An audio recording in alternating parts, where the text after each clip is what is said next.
Lege-legez biziko gara, solo bat edukiko dugu, barazkiekin, eta untxitige bat, eta oioak ere bai. Eta neguan, euria egiten duenean, zera esango dugu. Pikutara lana, eta sua piztuko dugu berogailuan, eta haren ondoan eseriko gara, teilatuan behera datorren euria entzutera. Saltxaren batean sartzen bazara, beti gertatzen zaizun bezala, onaxe etortzea nahi dut, onaxe etorri, eta sasi artean ezkutatu, ni zure bila etorri arte.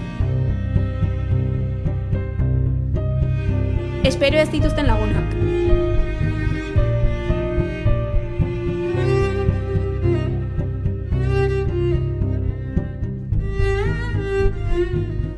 Baita etxaiak ere.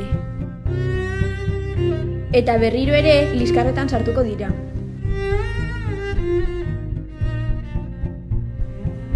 Xaguak eta gizonak.